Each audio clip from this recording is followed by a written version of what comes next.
ರೇಣುಕಾಸ್ವಾಮಿ ಕೊಲೆ ಪ್ರಕರಣ ಸಂಬಂಧಪಟ್ಟ ಹಾಗೆ Darshan and gang police arrest ಆಯಿತು. ಅದಾದ ನಂತರ 17ನೇ ತಾರೀಕು ವಿಚಾರಣೆಯನ್ನು ಎದುರಿಸಿದ್ರು. ಮತ್ತೆ ನ್ಯಾಯಾಧೀಶರು ಪೊಲೀಸ್ ಕಸ್ಟಡಿಗೆ ಒಪ್ಪಿಸಿದ್ರು. ಇವತ್ತು ಪೊಲೀಸ್ ಕಸ್ಟಡಿ ಅಂತ್ಯ ಆಗಿರುವ ಕಾರಣ ಮುಗ್ದಿರುವ ಕಾರಣ ಮತ್ತೆ ವಿಚಾರಣೆಯನ್ನು ಎದುರಿಸಬೇಕಾಗಿದೆ. ಇವತ್ತು ನ್ಯಾಯಾಧೀಶರ ಮುಂದೆ ದರ್ಶನ್ ಅಂಡ್ ಗ್ಯಾಂಗ್ ನಿಲ್ತಾರೆ. ಇವತ್ತು ದರ್ಶನ್ಗೆ ಬೇಲ ಅಥವಾ ಜೇಲ ಅನ್ನುವಂತಹ ಕುತೂಹಲ ಎಲ್ರಿಗೂ ಇದೆ. ಈಗಾಗಲೇ ಅವರ ಪತ್ನಿ ವಿಜಯಲಕ್ಷ್ಮಿ ಅವ್ರನ್ನ ಕೂಡ ವಿಚಾರಣೆ ಮಾಡಿತಾಯಿತು. ಹಾಸ್ಯ ನಟ ಚಿಕ್ಕಣ್ಣವ್ರನ್ನ ಕೂಡ ಠಾಣೆಗೆ ಕರೆಸು ಪೊಲೀಸರು ವಿಚಾರಿಸಿಕೊಂಡು ಕಳಿಸಿದ್ದಾರೆ. ಸದ್ಯ ಈಗ ಅನ್ನಪೂರ್ಣೇಶ್ವರಿ ಠಾಣೆಯಲ್ಲಿರುವಂತಹ ದರ್ಶನ್ ಇಂದು ಸಂಜೆಯ ಹೊತ್ತಿಗೆ ನ್ಯಾಯಾಧೀಶರ ಮುಂದೆ ಅವ್ರನ್ನ ಹಾಜರುಪಡಿಸ್ತಾರೆ. ಸದ್ಯ ಈಗ ಅನ್ನಪೂರ್ಣೇಶ್ವರಿ ಠಾಣೆಯ ಸುತ್ತ ಹೇಗಿದೆ ಈ ಎಲ್ಲವನ್ನು ನಾನು ನಿಮಗೆ ಇವತ್ತು ನೇರವಾಗಿ ತೋರಿಸುವಂಥ ಪ್ರಯತ್ನ ಮಾಡ್ತೀನಿ. ಬನ್ನಿ.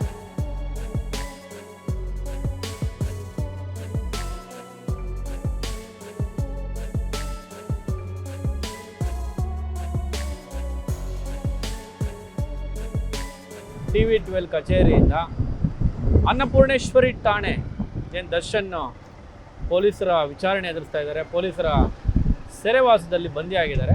ಸೊ ಆ ಠಾಣೆಗೆ ಕರ್ಕೊಂಡು ಹೋಗ್ತೀನಿ. ಬಸವೇಶ್ವರ ನಗರದಿಂದ ಹಂಗೆ ನಾವು ಆನ್ ದ ವೇ ಹೋಗ್ತಾ ಕಾಮಾಕ್ಷಿಪಾಳ್ಯ ಸ್ಟೇಷನ್ಗೆ ಪೊಲೀಸರು ಫಸ್ಟು ಮೈಸೂರಿಂದ ಅರೆಸ್ಟ್ ಮಾಡಿ ಕರ್ಕೊಂಬರ್ತಾರಲ್ಲ ದರ್ಶನ್ನ, ಸೊ ಆ ಸ್ಟೇಷನ್ ಕೂಡ ಇಲ್ಲಿ ಸಿಗುತ್ತೆ. ನೋಡಿ, ಸುದ್ದಿಗಳನ್ನ ಯಾವೆಲ್ಲ ರೀತಿಯಲ್ಲಿ ಜನರಿಗೆ ತಲುಪಿಸೋದಕ್ಕೆ ಎಷ್ಟೆಲ್ಲ ಕಷ್ಟಪಟ್ಟು ಮಾಡ್ತೀವಿ ನೋಡಿ. ಯಾರನ್ನೆಲ್ಲ ಎದುರಾಕೊಂಡು ಮಾಧ್ಯಮದವ್ರು ಮಾಡ್ತೀವಿ ನೋಡಿ. ಕ್ಯಾಬ್ ಇದ್ದರೂ ಕೂಡ ನಾವು ಟೂ ವೀಲರಲ್ಲಿ ಒಂದು ವಿನೂತನವಾಗಿ ತೋರಿಸುವಂಥ ಒಂದು ಪ್ರಯತ್ನ.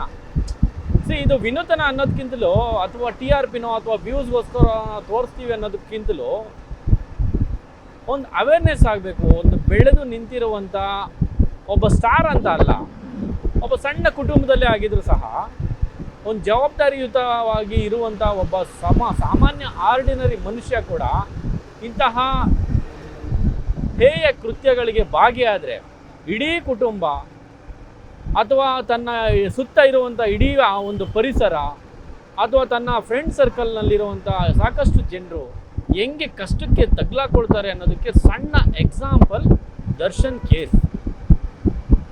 ನೋಡಿ, ಪರ ವಿರೋಧ ಏನೇ ಇರ್ಬೋದು, ದರ್ಶನ್ ಮಾಡಿಲ್ಲ ಅಂತ ಕೆಲವರು ದರ್ಶನ್ ಅಭಿಮಾನಿಗಳು ಹೇಳ್ತಾರೆ, ದರ್ಶನ್ ಅವ್ರ ಸ್ನೇಹಿತರುಗಳು ಮಾಡಿ ದರ್ಶನ್ ತೆಗ್ಲಾಕೋದು ಅಂತ ಹೇಳ್ತಾರೆ, ದರ್ಶನ್ನ TRPಗೋಸ್ಕರ ಇದು ಮಾಧ್ಯಮದವರು ಸೃಷ್ಟಿ ಮಾಡ್ತಾರೆ ಅಂತ ಇನ್ನೊಂದು ಕಡೆ ಹೇಳ್ತಾರೆ. ಬಟ್ ಕಾನೂನು ಇದೆಯಲ್ಲ, ಕಾನೂನಿನ ಆ ಒಂದು ಕಟ್ಟುನಿಟ್ಟಿನ ಬಿಗಿ ಮುಷ್ಟಿಯಿಂದ ಯಾರೂ ಕೂಡ ಕಣ್ತಪ್ಪಿಸ್ಕೊಂಡು ಆಟ ಆಡೋದಕ್ಕೆ ಸಾಧ್ಯ ಇಲ್ಲ ಅಂತ ಈ ಒಂದು ಪ್ರಕರಣ ಕೂಡ ಸಾರಿ ಇಡೀ ಏನು ಹೇಳ್ಬೋದು, ಇಡೀ ದೇಶಕ್ಕೆ ಅಂತ ಹೇಳ್ಬೋದು ಈ ಒಂದು ಪ್ರಕರಣ ಸಾಕ್ಷಿಯಾಗಿದೆ. ಯಾರೂ ಕೂಡ ಕಾನೂನು ಮುಂದೆ ಯಾವ ಬಾಸು ಇಲ್ಲ ಗುರು ಅನ್ನೋದನ್ನು ಈ ಒಂದು ಪ್ರಕರಣ ಸಾರಿ ಹೇಳ್ತಿದೆ. ಅದಕ್ಕೆ ಪ್ರಜ್ಞೆ ಇಟ್ಕೊಂಡು ಪ್ರತಿ ಹೆಜ್ಜೆಯನ್ನು ಪ್ರತಿಯೊಬ್ಬ ಮನುಷ್ಯನೂ ಇಡಬೇಕಾಗ್ತದೆ. ಸ್ವಲ್ಪ ಯಾಮಾರಿದ್ರೆ ನೋಡಿ ಹಿಂಗೆ ಲಾಕ್ ಆಗಿ ಹೆಂಡತಿ ಮಕ್ಕಳು ಬೀದಿಗೆ ಬಂದು ಅವನ್ನ ನಂಬ್ಕೊಂಡಿರೋ ಸ್ನೇಹಿತರು ಬಂಧು ಬಳಗ ಕೂಡ ಈ ಥರ ಭಿಕಾರಿಗಳಾಗೋಗ್ತಾರೆ, ಬೀದಿ ಭಿಕಾರಿ ಆಗೋಗ್ತಾರೆ. ಈಗಾಗಲೇ ವಿಜಯಲಕ್ಷ್ಮಿ ಅವ್ರನ್ನ, ಅವರ ಪತ್ನಿಯನ್ನು ಠಾಣೆಗೆ ಕರೆದು, ಅನ್ನಪೂರ್ಣೇಶ್ವರಿ ಠಾಣೆಗೆ ಕರೆದು ವಿಚಾರಣೆಯನ್ನು ಕೂಡ ಮಾಡಿರುವಂಥದ್ದು. ಅಷ್ಟೇ ಯಾಕೆ, ಹಾಸ್ಯ ನಟ ಇತ್ತೀಚೆಗೆ ಉಪಾಧ್ಯಕ್ಷ ಚಿತ್ರದ ಹೀರೋ ಕೂಡ ಆದರು ಚಿಕ್ಕಣ್ಣನ ಕೂಡ ಠಾಣೆಗೆ ಕರೆದು ವಿಚಾರಣೆ ಮಾಡಿದ್ದಾರೆ. ಏನಪ್ಪ ನಿನ್ನ ಸಮಾಚಾರ, ಏನು ದರ್ಶನ್ ಜೊತೆ ನಿಂದು ಅವನು ಏನು, ಈ ಪ್ರಕರಣದಲ್ಲಿ ನಿನ್ನ ಪಾತ್ರ ಏನಾದರೂ ಇದೆಯಾ ಇಲ್ವಾ ಅನ್ನೋ ಅಂಥ ವಿಚಾರವನ್ನು ಬೇರೆ ಬೇರೆ ಆಯಾಮಗಳಲ್ಲಿ ಆತನನ್ನು ಠಾಣೆಗೆ ಕರೆದು ವಿಚಾರಣೆ ಮಾಡಿದ್ದಾರೆ. ಚಿಕ್ಕಣ್ಣ ಫುಲ್ ತಂಡ ಹೊಡೆದು ಹೋಗ್ಬಿಟ್ಟಿದ್ದಾರೆ. ಚಿಕ್ಕಣ್ಣಂಗೆ ಯಾಕೆ ಬೇಕಾಗಿತ್ತು, ಅದಕ್ಕೆ ಹೇಳಿದ್ದು ಕೇವಲ ಒಬ್ಬ ಮಾಡೋ ತಪ್ಪಿನಿಂದ ಇಡೀ ತನ್ನ ಪರಿಸರ ಹಾಳಾಗುತ್ತೆ, ತನ್ನ ಜೊತೆಯಲ್ಲಿರುವಂಥ ಸ್ನೇಹಿತರುಗಳು ಕೂಡ ಲಾಕ್ ಆಗ್ತಾರೆ ಅನ್ನೋದಕ್ಕೆ ಮೊದಲೇ ಸ್ಟಾರ್ಟಿಂಗಲ್ಲಿ ಹೇಳಿದ್ದು ಇದೇ ಕಾರಣಕ್ಕೆ. ಚಿಕ್ಕಣ್ಣಂಗೂ ಇದಕ್ಕೂ ಸಂಬಂಧನೇ ಇಲ್ಲದೆ ಇರ್ಬೋದು ನೇರವಾಗಿ ಪ್ರತ್ಯಕ್ಷವಾಗಿ, ಬಟ್ ಆದರೆ ಅವತ್ತು ದರ್ಶನ್ ಜೊತೆ ಕುತ್ಕೊಂಡು ಪಾರ್ಟಿ ಮಾಡಿದ್ದಾರೆ ಅನ್ನೋವಂಥ ಒಂದು ಮಾತು. ಸೊ ಇದೇ ಸ್ಟೇಷನ್ಗೆ ಪೊಲೀಸರು ಕರ್ಕೊಂಬಂದು ಮೈಸೂರಿಂದ ವಿಚಾರಣೆ ಮಾಡ್ತಾರೆ, ಲಾಕ್ ಮಾಡ್ಕೊಂಡಿರ್ತಾರೆ. ಸಾವಿರಾರು ಜನ ದರ್ಶನ್ ಅಭಿಮಾನಿಗಳು ಅವತ್ತು ಜಮಾಯಿಸಿರ್ತಾರೆ ಠಾಣೆ ಮುಂದೆ. ಇದಾದ ನಂತರ ಅನ್ನಪೂರ್ಣೇಶ್ವರಿ ಠಾಣೆಗೆ ದರ್ಶನ್ ಅಂಡ್ ಗ್ಯಾಂಗ್ನ ಪೊಲೀಸರು ಶಿಫ್ಟ್ ಮಾಡ್ತಾರೆ. 17ನೇ ತಾರೀಕು ನ್ಯಾಯಾಧೀಶರ ಮುಂದೆ ಹಾಜರುಪಡಿಸ್ತಾರೆ. ಮತ್ತೆ ನ್ಯಾಯಾಧೀಶರು ಆದೇಶ ಹೊರಡ್ತಾರೆ, ಪೊಲೀಸ್ ಕಸ್ಟಡಿಗೆ ದರ್ಶನ್ ಅಂಡ್ ಗ್ಯಾಂಗ್ನ ಕೊಡ್ತಾರೆ. ಸುಮ್ನಹಳ್ಳಿ ಹತ್ರ ಇರುವಂಥ ಸತ್ವ ಅಪಾರ್ಟ್ಮೆಂಟ್ಸ್ ಬಳಿ ಬಿಸಾಡ್ ಹೋಗಿರ್ತಾರಲ್ಲ, ಆ ಜಾಗನೂ ತೋರಿಸ್ತೀನಿ. ಆನ್ ದ ವೇ ಇದೆಲ್ಲ ಅನ್ನಪೂರ್ಣೇಶ್ವರಿ ಠಾಣೆಗೆ ಹೋಗುವಂಥ ಮಾರ್ಗ ಮಧ್ಯೆ ಸಿಗುವಂತಹ ಜಾಗಗಳಿದೆಲ್ಲ. ಸ್ನೇಹಿತರೆ, ನಾವೀಗ ಅನ್ನಪೂರ್ಣೇಶ್ವರಿ ಠಾಣೆ ಹತ್ರ ಬರ್ತಾ ಇದ್ದೀವಿ. ಸ್ಟೇಷನ್ ಇನ್ನೇನು ಸಮೀಪದಲ್ಲೇ ಇದೆ.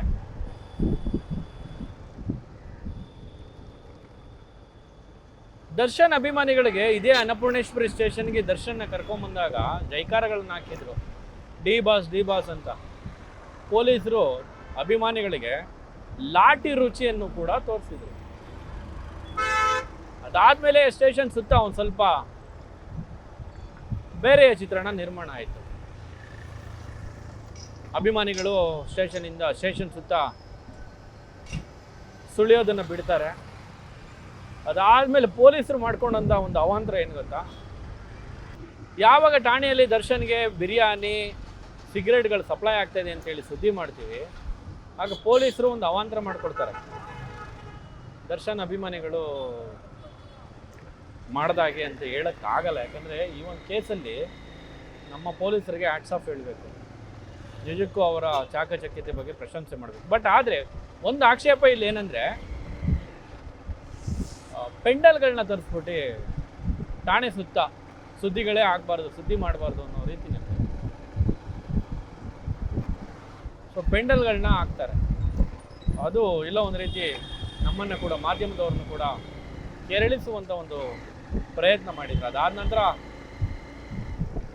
ತೆರವು ಮಾಡುವಂಥ ಕೆಲಸವನ್ನು ಕೂಡ ಮಾಡಿದ್ರು.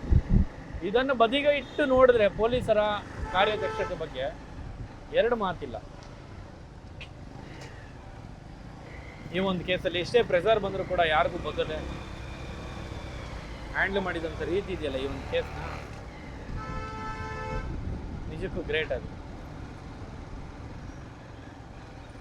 ಸೊ ನೋಡಿ, ಇಲ್ಲಿಂದನೇ ಬ್ಯಾರಿಕೇಡ್ ಹಾಕ್ಬಿಟ್ಟಿದ್ದಾರೆ. ಅನ್ನಪೂರ್ಣೇಶ್ವರಿ ಸ್ಟೇಷನ್ಗೆ ಈಗಾಗಲೇ ನಾವು ಎಂಟ್ರಿ ಆದ್ವಿ. ಠಾಣೆಯ ರೋಡ್ ಇದು. ಸೊ ಇಲ್ಲಿಂದ ಠಾಣೆಯ ಒಂದು ಬೌಂಡ್ರಿ ಇದು, ಸ್ಟೇಷನ್ ಬೌಂಡ್ರಿ ಇದು. ನಮ್ಮ ಮಾಧ್ಯಮ ಸ್ನೇಹಿತರು ಕೂಡ ಇರ್ತಾರೆ, ಸ್ವಲ್ಪ ಸಂಕೋಚ ಆಗುತ್ತೆ. 2 ವೀಲರಲ್ಲಿ ಬಂದಿರೋದು, ನಾವಿವತ್ತು ಕ್ಯಾಬಲ್ಲಿ ಬರಲಿಲ್ಲ. ಸೊ ಹಂಗಾಗಿ ಇಲ್ಲೆಲ್ಲಾದರೂ ಒಳಗಡೆ ನುಗ್ಗಿಸ್ಬಿಡ್ತೀನಿ. ಅನ್ನಪೂರ್ಣೇಶ್ವರಿ ಠಾಣೆ. ಸೊ ಠಾಣೆಯ ಸುತ್ತ ಹೇಗಿದೆ, ದರ್ಶನ್ ಈಗ ಠಾಣೆಯಲ್ಲಿ ಯಾವ ಸ್ಥಿತಿಯಲ್ಲಿ ಇರಬಹುದು, ಸೊ ಏನೆಲ್ಲ ಬೆಳವಣಿಗೆ ಆಗ್ತಾ ಇದೆ. ದರ್ಶನ್ನ ಇವತ್ತು ಸಂಜೆ ಒಂದು 5 ಗಂಟೆ ಹೊತ್ತಿಗೆ ನ್ಯಾಯಾಧೀಶರ ಮುಂದೆ ವಿಚಾರಣೆಗೆ ಪೊಲೀಸರು ಹಾಜರುಪಡಿಸ್ತಾರೆ. ಸೊ ಠಾಣೆಯ ಸುತ್ತ ಪರಿಸ್ಥಿತಿ ಹೇಗಿದೆ ಅನ್ನೋದನ್ನು ತೋರಿಸುವಂಥ ಒಂದು ಸಣ್ಣ ಪ್ರಯತ್ನ.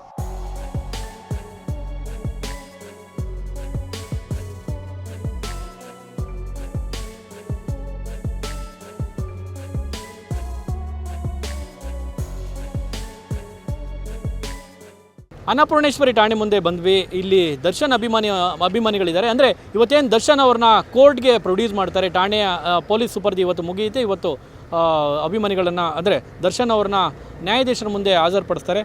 ಅಭಿಮಾನಿಗಳು ಕೂಡ ಇದ್ದಾರೆ, ಇವ್ರನ್ನ ಮಾತನಾಡಿಸ್ತೀನಿ. ದರ್ಶನ್ ಅವರು ಇವತ್ತು ಜೈಲಾ ಬೇಲಾ ಅಥವಾ ಮತ್ತೆ ಪೊಲೀಸ್ ಕಸ್ಟಡಿನ, ಏನು ಅನಿಸುತ್ತೆ ನಿಮಗೆ? ಸರ್, ಅದು ತನಿಖೆ ನಡೀತಿದೆ ಅಂತ ಅಂತಿದ್ದಾರೆ. ನನ್ನ ಪ್ರಕಾರ ಅವರು ತಪ್ಪು ಮಾಡಿಲ್ಲ ಅಂತ ನನ್ನ ನಂಬಿಕೆ ಸರ್. ಯಾಕಂದರೆ ಒಂದು ಪ್ರಾಣಿಗೂ ಕೂಡ ಅವರು ನೋವಾಗೋ ರೀತಿಯಲ್ಲಿ ನೋಡ್ಕೊಳ್ಳಲ್ಲ. ಯಾಕಂದರೆ ಒಂದು ಬ್ರ್ಯಾಂಡ್ ಅಂಬಾಸಿಡರ್ ಆಗಿದ್ದಾರೆ ಅವರು ಫಾರೆಸ್ಟ್ ಡಿಪಾರ್ಟ್ಮೆಂಟ್ಗೆ ಕೂಡ. ನನ್ನ ಪ್ರಕಾರ ಪ್ರಾಣಿಗೂ ಕೂಡ ಅವರು ನೋವನ್ನ ತಡ್ಕೊಳ್ಳಲ್ಲ. ಅವ್ರಿಗೆ ನೋವಾದರೆ ಅಂಥ ವ್ಯಕ್ತಿ ಒಂದು ಕೊಲೆ ಮಾಡ್ತಾರೆ, ಅದು ಅವ್ರ ಕೆರಿಯರ್ಗೆ ಏಟಾಗುತ್ತೆ ಅಂತ ಗೊತ್ತಿದ್ರು ಅವ್ರು ಮಾಡ್ತಾರೆ ಅನ್ನೋ ಕೆಲಸ ಅವ್ರು ಮಾಡಿರಲ್ಲ. ನನ್ನ ಪ್ರಕಾರ ಹೌದು ಆಗಿದೆ, ಜೊತೆಲಿರೋರು ಒಂದು ಅವರು ಮಾಡಬೇಕು ಅಂತ ಏನೂ ಗೊತ್ತಿರಲ್ಲ, ಏನೋ ಒಂದು ಅಪರಾಧ ನಡೆದೋಗಿದೆ. ಬಟ್ ನನ್ನ ಪ್ರಕಾರ ಅವ್ರು ಮಾಡಿಲ್ಲ ಅನ್ನೋ ನಂದಂತಲ್ಲ, ಇಡೀ ಅಭಿಮಾನಿಗಳದೆಲ್ಲ ನಂಬಿಕೆ. ಎಣ್ಣೆ ಇಟ್ಟಲ್ಲಿ ಮಾಡಿರ್ಬೋದಪ್ಪ, ಈ ಥರ ತುಂಬ ಜನ ಹೇಳ್ತಾ ಇದ್ದಾರೆ. ಸರ್ ಇಲ್ಲ ಸರ್, ಇವಾಗ ಎಣ್ಣೆ ಇಟ್ಟಲ್ಲಿ ಮಾಡಿದ್ರು ಕೂಡ ಅವ್ರಿಗೆ ಗೊತ್ತಿರುತ್ತೆ, ಇವಾಗ ನಾಳೆ ದಿವಸ ನನ್ನ ಕೆರಿಯರ್ಗೆ ಇದು ಅಟ್ಯಾಕ್ ಆಗ್ಬೋದು. ಇವಾಗ ಅವ್ರು ಮಾಡಿಲ್ದೇ, ನಾನು ಹೇಳ್ತಿರೋದು, ಅವ್ರು ಮಾಡಿಲ್ದೇ ಇಷ್ಟೆಲ್ಲ ಮೀಡಿಯಾದಲ್ಲಿ ಅವ್ರು ಹಂಗೆ ಮಾಡಿದ್ರಂತೆ, ಹಿಂಗೆ ಮಾಡಿದ್ರಂತೆ, ಎಸೆದ್ರಂತೆ, ಹಿಂಗೆ ಹೊಡಿದ್ರಂತೆ, ಬೆಲ್ಟಲ್ಲಿ ಹೊಡಿದ್ರಂತೆ ಅಂತೆಲ್ಲ ಬರೀ ಮಾತೆಲ್ಲ ಹೇಳ್ತಿದ್ದಾರೆ. ಸರಿ, ತೋರಿಸಿದ್ರೆ ನಮಗೊಂದು ಪ್ರೂವ್ ಓಕೆ ಅವ್ರು ಹೇಳ್ತಿರೋದು ನಿಜ ಅಂತ ಅನ್ಬೋದು. ಬರೀ ಮಾತಲ್ಲೇ ಮೀಡಿಯಾ ಅವರು ಇದು ಮಾಡ್ತಿದ್ದಾರೆ. ಬಟ್ ನಮ್ಮ ಪ್ರಕಾರ ಅವ್ರು ಮಾಡಿರಲ್ಲ, ಎಣ್ಣೆ ಐಟಲ್ಲೂ ಕೂಡ ಆ ಥರ ಏನು ಮಾಡಿರಲ್ಲ ಅಂತ. ಮತ್ತು ಚಿಕ್ಕಣ್ಣ ಅವ್ರನ್ನ ಕೂಡ ಕರ್ಕೊಂಬಂದರು, ಜೊತೆಲಿರೋರೆಲ್ಲ ಕರ್ಕೊಂಬರ್ತಿದ್ದಾರೆ. ಯಾಕೆ ಆ ಬಾರಲ್ಲಿ ಇರೋರೆಲ್ಲ ಕರ್ಕೊಂಬಂದ್ಬಿಡಿ, ಕೆಲಸ ಮಾಡ್ತಿವ್ರನ್ನೆಲ್ಲ ಯಾಕೆ? ಸೊ ಒಟ್ಟಿನಲ್ಲಿ ನನ್ನ ಪ್ರಕಾರ ಮೀಡಿಯಾ ಅವ್ರಿಗೂ ಅವ್ರ ಮೇಲೆ ದ್ವೇಷ ಇದೆ, ಇದು ಓಪನ್ ಆಗಿ ಹೇಳ್ತೀನಿ. ಯಾಕಂದರೆ ಮೀಡಿಯಾ ಅವ್ರಿಗೆ ಅವ್ರು ಬೈದಿದ್ರು. ನನ್ನ ಪ್ರಕಾರ ಮೀಡಿಯಾ ಅವ್ರಿಗೂ ದ್ವೇಷ ಇರೋದ್ರಿಂದ ಸಿಕ್ಕಿದ ಚಾನ್ಸ್ ಅವ್ರನ್ನ ತಗ್ಲಾಕ್ಸ್ಬಿಡೋಣ ಅಂತ ಮೀಡಿಯಾ ಅವರು ಅವ್ರ ರೇಟರ್ಸ್ಗಳು ಇದು ಮಾಡ್ತಿದ್ದಾರೆ. ಅಭಿಮಾನಿಗಳು ಇರೋ ಗಂಟ ತಾಯಿ ಚಾಮುಂಡೇಶ್ವರಿ ಆಶೀರ್ವಾದ ಅವ್ರ ಮೇಲೆ ಇರೋ ಗಂಟ ಯಾರೇನು ಮಾಡ್ಕೊಳಕ್ಕೆ. ನಿಮ್ಮ ಡಿ ಬಾಸು ಎಣ್ಣೆ ಹೊಡೆದಿಲ್ಲ ಅಂದರೆ ಮಗು ಅಂತೆ, ಎಣ್ಣೆ ಹೊಡೆದ್ಬಿಟ್ರೆ ರಾಕ್ಷಸ ಅಂತೆ. ಸರ್ ಅದು ಹೆಂಗೆ ಸರ್, ಅದು ಅವ್ರ ಪರ್ಸ್ನಲು. ಇವಾಗ ಪಬ್ಲಿಕ್ ಪ್ಲೇಸಲ್ಲಿ ಅವ್ರು ಯಾವತ್ತೂ ಹೌದು ಎಣ್ಣೆ ಹೊಡಿತಾರೆ, ನಮಗೂ ಗೊತ್ತು. ಎಣ್ಣೆ ಹೊಡೆದಿಲ್ಲ ಅಂದರೆ ಮಗು ಅಂತೆ, ಇಲ್ಲಾಂದರೆ ರಾಕ್ಷಸ ಅಂತೆ ಅಂತ. ಅದು ಹೆಂಗೆ ಸರ್, ಹೋಗ್ಲಿ ಪ್ರೂವ್ ಮಾಡೋಕ್ಕೆ ಹೇಳಿ. ಏನಾದ್ರು ವೀಡಿಯೋ ಏನಾದರೂ ಇದೆಯಾ? ಯಾರೋ ಇವಾಗ ರಾಕ್ಷಸ ಅಂತ ಅಂತಾರಲ್ಲ, ಏನಾದ್ರು ಪ್ರೂವ್ ಮಾಡೋಕ್ಕೆ ಹೇಳಿ, ಅದು ಹೆಂಗೆ ಹೇಳ್ತಾರೆ ಅಂತ. ಅದು ನನಗೆ ಅರ್ಧ, ನಾನು ನಂಬಲ್ಲ ಸರ್ ಅದನ್ನ. ಓಕೆ, ದರ್ಶನ್ ಇಡೀ ದೇಶದಲ್ಲಿ ಅಂದರೆ ಪ್ಯಾನ್ ಇಂಡಿಯಾ ಮೂವಿನೇ ಮೀರಿಸಿ ಕಾಟೇರ ಸಿನಿಮಾ ಹಿಟ್ಟಾಯಿತು. ಇಡೀ ದೇಶದಲ್ಲಿ ದರ್ಶನ್ ಬಗ್ಗೆ ಮಾತನಾಡ್ತಾಯಿದ್ರು. ಆ ಹಂತದಲ್ಲಿ ಈ ಥರ ಆಯ್ತಲ್ಲ, ಸೊ ಹೆಂಗೆ ಇದು ಅಂತ ಸರ್. ಅದೇ ಆ ಥರ ಮಾತಾಡೋರಿಗೆಲ್ಲ ಒಂದು ಮಾತು, ಹುಲಿ ಇಷ್ಟು ದಿನ ಹೊರಗಡೆ ಇದ್ದಾಗ ಯಾರಿಗೂ ಮಾತಾಡೋಕ್ಕೆ ದಮ್ಮಿರಲಿಲ್ಲ. ಈಗ ಬೋನಿಗೆ ಬಿದ್ದೈತೆ ಅಂತ ಹೇಳ್ಬಿಟ್ಟು ಬರೋರೆಲ್ಲ ಮಾತಾಡ್ತಾರೆ ಇಷ್ಟೇ. ಇವಾಗ ಅವ್ರ ಕೈಲಿ ಏನು ಮಾಡೋಕ್ಕಾಗಲ್ಲ. ಎಲ್ಲರೂ ಮೀಡಿಯಾದವರು ಆಗಿರ್ಬೋದು, ಎಲ್ಲ ಪ್ರತಿಯೊಬ್ಬರು ಅಭಿಮಾನಿಗಳು ಒಬ್ಬರೇ ಅವ್ರ ಜೊತೆಗಿರೋದು ಇವತ್ತಿಂದ. ಹೊಂದಾಣಿಕೆ ಮಾಡ್ಕೊಂಡು ಏನಾದರೂ ಅವ್ರ ಜೊತೆ ಇದ್ಬಿಟ್ರೆ ಇದು ಹೊಂದಾಣಿಕೆ ಅಂತ. ಅಟ್ಲೀಸ್ಟ್ ಒಂದು ಪೋಸ್ಟ್ ಆದ್ರೂ ಹಾಕ್ಬೋದೈತಲ್ಲ. ಅವ್ರು ಇವಾಗ ಇಷ್ಟು ವರ್ಷ ಅವ್ರನ್ನ ನೋಡ್ಕೊಂಡು ಬಂದಿದ್ದಾರೆ, ಅದು ಹೆಂಗೆ ನಂಬಿಟ್ರು ಅಂತ. ಇದು ನಾನು ಅಭಿಷೇಕ್ ಅಂಬರೀಷ್ ಅವರು ಮತ್ತು ಧನ್ವೀರ್ ಅವರು ಮತ್ತು ಇವರು ಸೂರ್ಯ ಅವರು, ಪ್ರೇಮ್ ಅವರು, ಶರಣ್ ಸರು ಎಲ್ಲರೂ ಬಂದರು ಇದಕ್ಕೆ ನಾವು ಕಾಟೇರ ಸಕ್ಸಸ್ ಆದಮೇಲೆ. ಚಿಕ್ಕಣ್ಣ ಅವರು ಎಲ್ಲ. ಬಟ್ ಅವ್ರು ತಪ್ಪು ಮಾಡಿದ್ರು ಅಂತ ಹೆಂಗೆ ನಂಬಿದ್ರು? 10 ದಿವಸ ಆಯ್ತೈತೆ ಸರ್, ಒಂದು ಪೋಸ್ಟು ಎಲ್ಲೂ ಕೂಡ ಅವ್ರ ಬಗ್ಗೆ ಬಂದು ಒಂದು ಮಾತಾಡಿಲ್ಲ. ಸುಮಲತಾ ಮ್ಯಾಮು ಇದೇ ಅಂಬರೀಷ್ ಅಪ್ಪಾಜಿ ಇದ್ದೀರಾ ಬಿಟ್ಬಿಡೋರ, 100% ಬಿಟ್ಬಿಡೋರು. 100% ಅವ್ರು ಸ್ಟೇಷನ್ಗೆ ಬಂದಿರೋರು, ಅವ್ರ ಕೈಲಿ ಏನಾಗುತ್ತೋ ಅದು ಮಾಡಿರೋರು. ಸುಮಲತಾ ಮ್ಯಾಮ್ ಬಗ್ಗೆ ತುಂಬ ಅವತ್ತು ಅರೆಸ್ಟ್ ಆಗಿದ್ದ ದಿವಸ ಎಲ್ರಿಗೂ ನಂಬಿಕೆ ಇತ್ತು, ಇಲ್ಲ ಏನೋ ಮಾಡ್ತಾರೆ. ಸುಮಾಮ ಇದ್ದಾರೆ, ಅಂಬರೀಷ್ ಅವರು ಅಭಿಷೇಕ್ ಅಂಬರೀಷ್ ಅವರು ಇದ್ದಾರೆ, ಧನ್ವೀರ್ ಅವರು ಇದ್ದಾರೆ, ಎಲ್ಲರೂ ಜೊತೆಗಿದ್ದಾರೆ. ಗೆದ್ದಾಗ ಮಾತ್ರ ಅಣ್ಣ ಅಣ್ಣ ಅಂತ. ಅಟ್ಲೀಸ್ಟ್ ಅವ್ರು ಅಪರಾಧಿ ಅಂತ ಪ್ರೂವ್ ಆಗಿಲ್ಲ. ಅಪರಾಧಿ ಅಂತ ಪ್ರೂವ್ ಆದರೆ ಅದು ಬೇರೆ ಕತೆ. ಬರೀ ಅವ್ರ ಮೇಲೆ ಆರೋಪ ಬಂದಿದ ತಕ್ಷಣ ಅವ್ರನ್ನ ಬಿಟ್ಬಿಡೋದ ಕೈ ಇದು ಭಾಳ ಬೇಜಾರಾಯಿತು ನನಗಂತಲ್ಲ, ಇಡೀ ಅಭಿಮಾನಿಗಳಿಗೆಲ್ಲರಿಗೂ. ಏನಪ್ಪ ಇವರು ಬಾಸ್ ಕ್ಲ್ಯಾಪ್ ಮಾಡಿದ್ರೆ ಸಾಕು ಅವ್ರ ಸಿನಿಮಾ ಬ್ಲಾಕ್ ಬಸ್ಟರು. ನೋಡಪ್ಪ ಚಿನ್ನ, ಇವ್ರ ಫಿಲಮ್ ಚೆನ್ನಾಗಿ ಮಾಡಿದ್ದಾರೆ ಚಿನ್ನ ನೋಡ್ರಪ್ಪ ಅಂತ ಪ್ರಜ್ವಲ್ ದೇವರಾಜ್ ಅವರು ಇದಕ್ಕೆ ಅವರು ಜೆಂಟಲ್ಮ್ಯಾನ್ ಸಿನಿಮಾಗೆ ಬಂದು ಪ್ರಮೋಷನ್ ಮಾಡಿಕೊಟ್ರು. ನೋಡ್ರಪ್ಪ ಬಕ್ಸ್ ನೋಡ್ರಪ್ಪ, ನೀವು ಸಿನಿಮಾ ಬೇರೆ ಲ್ಯಾಂಗ್ವೇಜಲ್ಲ ಇದನ್ನ ನೋಡ್ರಪ್ಪ ಅಂತ. ಆ ಸಿನಿಮಾ ಅವ್ರು ರಿಲೀಸ್ ಆಗಿ ಸ್ವಲ್ಪ ದಿವಸ ಆದಮೇಲೆ ಅವ್ರು ಆ ಮಾತು ಹೇಳಿದ್ಮೇಲೆ ಸಿನಿಮಾ ಬ್ಲಾಕ್ ಬಸ್ಟರು. ಕೈವಾ ಆಗಿರ್ಬೋದು, ಎಷ್ಟು ಚೆನ್ನಾಗಿ ಓಡ್ತು ಅವ್ರು ಬಂದು ಹೇಳಿದ್ಮೇಲೆ. ಅದೇ ಎಲ್ಲ ಸಕ್ಸಸ್ಗೆ ಮಾತ್ರ ಅವ್ರು ಬೇಕು, ಅವರು ದುಃಖಕ್ಕೆ ಯಾರೂ ಬರಲ್ಲ.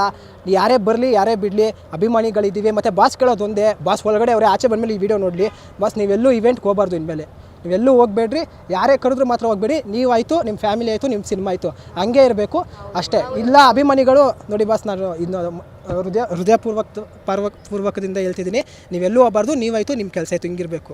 ಪ್ಯಾನ್ ಇಂಡಿಯಾ ಲೆವೆಲ್ಗೂ ಕೂಡ ಅಂದರೆ ಪ್ಯಾನ್ ಇಂಡಿಯಾ ಮೂವಿಯನ್ನು ಕೂಡ ನಾಚಿಸೋ ರೀತಿಯಲ್ಲಿ ಕಾಟೇರ ಮೂವಿ ಒಂದು ರೀತಿ ಈ ಕನ್ನಡ ಇಂಡಸ್ಟ್ರಿಗೆ ಒಂದು ದೊಡ್ಡ ಹೆಸರನ್ನು ತಂದುಕೊಟ್ಟಿದ್ದು. ಸೊ ಇವತ್ತು ನೋಡಿ, ಪುನೀತ್ ಕೂಡ ಒಂದು ಕಡೆ ಪುನೀತ್ ಇಲ್ಲ, ಇನ್ನೊಂದು ಕಡೆ ಸುದೀಪು ಆಗೊಮ್ಮೆ ಈಗೊಮ್ಮೆ ಕಾಣಿಸ್ಕೊಳ್ತಾರೆ, ಸಿನಿಮಾ ರಿಲೀಸ್ ಆಗುತ್ತೆ ಹೋಗುತ್ತೆ.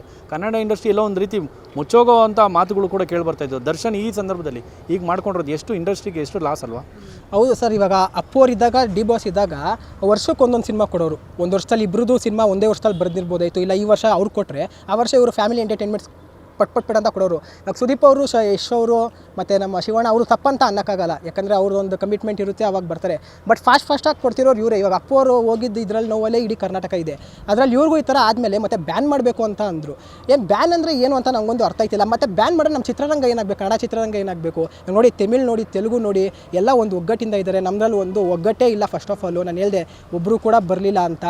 ಮತ್ತು ಇವಾಗ ಅಪ್ಪು ಅವರು ಓದ್ಬಿಟ್ರು. ಅಪ್ಪು ಅವರು ಹೋದ್ಮೇಲಂತೂ ಸಿನಿಮಾ ನಮ್ಮ ಕನ್ನಡ ಇಂಡಸ್ಟ್ರಿ ನೋಡ್ತಿದ್ದಾರೆ. ಅಪ್ಪು ಅವರು ಹೋದ್ಮೇಲೆ ಯಾವ ಥರ ಅದು ಕೆಳಗಿಳಿತಾ ಬರ್ತಿದೆ ಅಂತ. ಕಾಟೇರ ಯಾವ ಥರ ತೊಗೊಂಡೋಯ್ತು, ಹೈಪ್ ತೊಗೊಂಡೋಯ್ತು ಅಂತ ಎಲ್ರಿಗೂ ಗೊತ್ತು. ಇವಾಗ ಅವ್ರು ಏನೋ ಒಂದು ಅಪರಾಧ ಮಾಡಿಬಿಟ್ಟಿದ್ದಾರೆ, ಅದು ಪ್ರೂವ್ನೂ ಆಗಿಲ್ಲ, ಏನೋ ಒಂದು ಆರೋಪ ಇದೆ ಅಂದ್ಬಿಟ್ಟು ಅವನ್ನ ಬ್ಯಾನ್ ಮಾಡಬೇಕು, ಸಿನಿಮಾನೇ ರಿಲೀಸ್ ಆಗಬಾರ್ದು, ಅವ್ನು ಸಿನಿಮಾ ಯಾರೂ ನೋಡಬಾರ್ದು, ಥಿಯೇಟ್ರಿಗೆ ಯಾರೂ ಬರಬಾರ್ದು ಅಂತ ಅಂದರೆ ಇದು ಹೆಂಗೆ ಸರ್? ಇದು ಯಾವ ಥರ ನ್ಯಾಯ ಅಂತ ಒಂದು ಗೊತ್ತಾಗ್ತಾ ಇಲ್ಲ. ಓಕೆ, ಅವಾಗಲೇ ಒಂದು ಸ್ವಲ್ಪ ರೋಷದಲ್ಲಿ ಹೇಳಿದ್ರು ಉಮಾಪತಿ ಬಗ್ಗೆ. ಉಮಾಪತಿಗೆ ಅಯ್ಯೋ ತಗಡೆ ಅಂತೇಳಿ ಹೇಳಿದ್ದು ದರ್ಶನ್, ಸರಿನಾ? ಇವಾಗ ಉಮಾಪತಿ ಅವರು ಅದನ್ನೇ ಇಟ್ಕೊಂಡು ಸರಿಯಾಗಿ ಗುಮ್ತಾ ಇದ್ದಾರೆ. ಏನು ಅನ್ಸುತ್ತೆ ನಿಮಗೆ? ಇಲ್ಲ ಸರ್, ಅವ್ರದ್ದೇನು ತಪ್ಪಿಲ್ಲ. ಆದರೆ ಅವ್ರ ಬಗ್ಗೆ ಇವರು ಉಮಾಪತಿಯವರು ಭಾಳ ಇದರಲ್ಲಿ ಮಾತಾಡಿದರು, ಅದು ಒಂದು ಸ್ವಲ್ಪ ತಪ್ಪಿದೆ. ಅವ್ರದ್ದು ಉಮಾಪತಿಯವ್ರದ್ದು ತಪ್ಪಿದೆ. ಹಾಂ, ತಗಡೆ ಅಂದಿದ್ದು ಸ್ವಲ್ಪ ತಪ್ಪೇ ಇವ್ರದ್ದು. ಓವರಾಲ್ ಆಗಿ ಒಂದೇ ಸಲ ಕೊಡ್ತಾ ಇದ್ದಾರಲ್ಲ ಇವಾಗ ಬಡ್ಡಿ ಸಮೇತ. ಇಲ್ಲ, ಏನೇ ಮಾಡಿದ್ರು ಸ್ವಲ್ಪ ದಿನ ಅಷ್ಟೇ. ಸೊ ತಗಡು ಅಂತ ಹೇಳಿದ್ರಲ್ವ, ಅವಾಗ ಮಾತಾಡಿಲ್ಲ, ದೊಡ್ಡ ಮಾತಾಡಕಲ್ಲ ಅಂತ ಹೇಳಿ ಹೇಳಿದ್ರು ಅವರು. ಇವಾಗ ಯಾಕೆ ಮಾಡೋದು? ಇವಾಗ ಅವ್ನು ಒಳಗಡೆ ಅವನೇ ಅಂದಾಗ ಏನು ಮಾಡಬೇಕು? ಇವಾಗ ಬಂದ್ಬಿಡ್ತಾರೆ ರೋಷ. ಮೊದಲೇ ಇದನ್ನಲ್ವ ತಗಡು ಅಂದಾಗ, ಅವಾಗ ಏನು ಮಾಡ್ತಿದ್ದ ಹೇಳಿ? ಇವಾಗ ಪಬ್ಲಿಸಿಟಿಗೋಸ್ಕರ ನಾನು ಹಂಗೆ ಹಿಂಗೆ ಅದು ಹಂಗೆ ಆ ಥರ ಎಲ್ಲ ಹೇಳ್ಬಾರ್ದು ಸರ್. ತಗಡು ಯಾಕೆ ಮಾಡಬೇಕಾಯ್ತು, ಯಾಕೆ ಮಾಡಿಲ್ಲ? ಈಗ ಹುಲಿ ಬೋನಲ್ಲದೆ ಬೋನಿನ ಆಚೆ ಬದಲು ಯಾರು ಮಾಡ್ತಾರಾ? ಇದೇ ನಿಮ್ಮ ಮೀಡಿಯಾದವ್ರು ಅಷ್ಟೇನಾ? ನಿಮ್ಮ ಮೀಡಿಯಾದವ್ರು ಅಷ್ಟೇನೆ, ಯಾರು ಮಾಡಲ್ಲ. ಅವ್ರ ಬಗ್ಗೆ ಯಾರು ಮಾತಾಡಲ್ಲ. ದರ್ಶನ್ ಬಗ್ಗೆ ಲಾಕ್ ಆಗಿದ್ದಾರೆ, ಅವ್ರು ಬರಲ್ಲ, ಮತ್ತೆ ಹೊರಗಡೆ ಬರೋಕ್ಕಾಗಲ್ಲ, ಅವರು ಜೈಲಿಗೆ ಹೋಗ್ತಾರೆ ಅನ್ನೋ ನಂಬಿಕೆ ಮೇಲೆ ಅವ್ರು ಅವ್ನು ಸಾವಿರಾದ್ರೂ ಇರ್ಬೋದು, 1 ತಿಂಗಳು ಇರ್ಬೋದು, 2 ತಿಂಗಳು ಇರ್ಬೋದು, ಆಸೆ ಬರಲ್ವಾ? ಬರ್ತಾರಲ್ವಾ?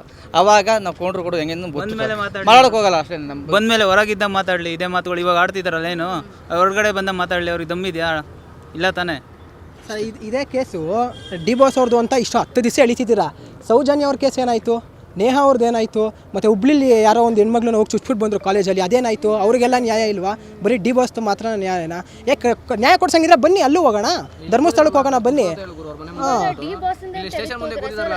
ಪವಿತ್ರ ಗೌಡನೇ ಮಾಡಿರ್ಬೋದ್ಲಾ? ನನ್ನ ಪ್ರಕಾರ ಪವಿತ್ರ ಗೌಡನೇ ಏನೋ ಮಾಡಿ ದುಡ್ಡು ಕೊಟ್ಟು ರೌಡಿಗಳ ದುಡ್ಡು ಕೊಟ್ಟು ಈ ಥರ ಮಾಡಿಸಿರ್ಬೋದ್ಲಾ? ಡಿ ಬಾಸನ್ನ ಮಾಡೇನಂತ ಹೆಂಗೆ ಅಂತೀರಾ ನೀವು? ಹಾಂ, ಅವರೇ ಮತ್ತೆ ಸತ್ತಿರೋರೇನು ಸರ್, ಕೊನೆಯದಾಗಿ ಸತ್ತಿರೋರೇನು ಸಾಚ ಅಲ್ಲ ಸರ್, ಅವರು ವಿಕೃತ ಕಾಮಿನೇ. ಸ್ಟಾರ್ಟಿಂಗ್ ನಮಗೂ ಅವ್ರು ಸತ್ತಾಗ ಅಯ್ಯೋ ಪಾಪ ಅಂತ ಅನ್ನಿಸ್ತು, ಅವ್ರ ಮೇಲೆ ತಿಳಿತಾ ಹೋಗ್ತಾ ಹೋಗ್ತಾ ಹೋಗ್ತಾ ಅವರು ವಿಕೃತ ಕಾಮಿ ಅಂತ ಗೊತ್ತಾಯ್ತು. ಎಲ್ಲರೂ ವಿಕೃತ ಕಾಮಿಗಳ ಗಂಡಸರು. ಹೌದು ಹೌದು, ಈಗ ಸತ್ತಿರೋನ್ ಬಗ್ಗೆ ಆತರ ಮಾತಾಡೋದು ಸರಿಯಲ್ಲ, ಯಾಕಂದ್ರೆ 5 ತಿಂಗಳು ಗರ್ಭಿಣಿ ಬೇರೆ ಅವ್ರ ಹೆಂಡತಿ. ಗೊತ್ತಾಯ್ತು ಸರ್. ಗರ್ಭಿಣಿ ಆದ್ಮೇಲೆ ಅವ್ರು ಯಾವ ಥರ ಇರ್ಬೇಕು ಹೇಳಿ?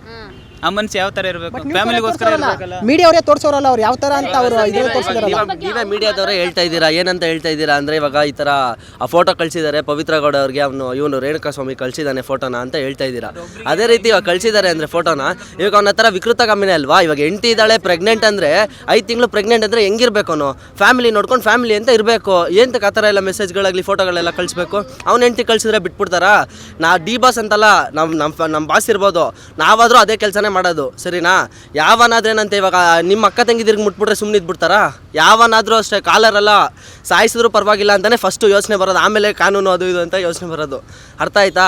ಅವೆಲ್ಲ ಮಾಡಿಕೊಂಡು ಅವೆಲ್ಲ ಈ ಕಿತ್ತೋಗಿರೋ ಕೆಲಸಗಳೆಲ್ಲ ಮಾಡಿಕೊಂಡು ಇವಾಗ ಅವ್ನು ಒಳ್ಳೆಯವನು ಅಂತ ಹೇಳೋದಲ್ಲ. ಯಾರೇನೇ ಹೇಳಿ ಗುರು, ನಮ್ಮ ಭಾಷೆ ಒಳ್ಳೆಯವರು. ಸ್ನೇಹಿತರೆ, ನಾವೀಗ ಏನು ಅನ್ನಪೂರ್ಣೇಶ್ವರಿ ಠಾಣೆ ಮುಂಭಾಗ ಇರುವಂಥದ್ದು, ಈ ಠಾಣೆ ಮುಂಭಾಗ ಸಾಕಷ್ಟು ಜನ ಜಮಾಯಿಸಿದ್ದಾರೆ. ಅಂದರೆ ದರ್ಶನ್ ಅವ್ರನ್ನ ಇವತ್ತು ನ್ಯಾಯಾಧೀಶರ ಮುಂದೆ ಏನು ಪ್ರೊಡ್ಯೂಸ್ ಮಾಡಲಿದ್ದಾರೆ. ಇವತ್ತಿಗೆ ಪೊಲೀಸ್ ಕಸ್ಟಡಿ ಇವತ್ತಿಗೆ ಅಂತ್ಯ ಆಗುತ್ತೆ. ಇವತ್ತು ಎಲ್ರಿಗೂ ಕೂಡ ದರ್ಶನ್ ಅಭಿಮಾನಿಗಳು ಅಲ್ಲಿ ಇಲ್ಲಿ ಎಲ್ಲ ಕಡೆಯೂ ಚಿದ್ರಿ ಹೋಗಿರುವಂಥದ್ದು. ಸೊ ದರ್ಶನ್ ಅಭಿಮಾನಿಗಳು ಕೂಡ ತುಂಬ ಕಾತರರಾಗಿ ನಮ್ಮ ಡಿ ಬಾಸ್ಗೆ ಬೇಲ್ ಆಗುತ್ತಾ, ಜೈಲ ಅಥವಾ ಪೊಲೀಸ್ ಕಸ್ಟಡಿ ಕಂಟಿನ್ಯೂ ಆಗುತ್ತಾ, ಏನು ನ್ಯಾಯಾಧೀಶರು ಏನು ನ್ಯಾಯದ ತೀರ್ಪನ್ನು ಏನು ಕೊಡ್ತಾರೆ ಅನ್ನುವಂಥ ಕುತೂಹಲದಲ್ಲೂ ಕೂಡ ದರ್ಶನ್ ಅಭಿಮಾನಿಗಳು ಇರುವಂಥದ್ದು. ದರ್ಶನ್ ಅಭಿಮಾನಿಗಳಿಗೆ ಒಂದು ಕಳಂಕ ಕೂಡ ಇರುವಂಥದ್ದು. ಏನು ತುಂಬ ದರ್ಶನ್ ಅಭಿಮಾನಿಗಳು ಕೂಡ ತುಂಬ ರ್ಯಾಶ್ ಆಗಿ ಹೋಗ್ತಾರೆ, ಅಂದರೆ ತುಂಬ ಗದ್ದಲ ಮಾಡ್ತಾರೆ, ತುಂಬ ಕಿರಿಕ್ ಪಾರ್ಟಿಗಳು ಅಂತ. ಅದರಲ್ಲೂ ಕೂಡ ಒಂದಷ್ಟು ಜನ ಇವತ್ತು ಭಾಳ ಸೌಜನ್ಯವಾಗಿ ನಡ್ಕೊಂಡ್ರು, ನಾನು ಕೂಡ ಮಾತನಾಡಿಸಿದಂಥ ಸಂದರ್ಭದಲ್ಲಿ. ಕಡೆಯದಾಗಿ ಚಿತ್ರೋದ್ಯಮ ಹೇಳ್ತಾ ಇರುವಂಥದ್ದು ಇಷ್ಟೇ, ದರ್ಶನ್ ಪರ ವಿರೋಧ ಅಂತ ಅಲ್ಲ.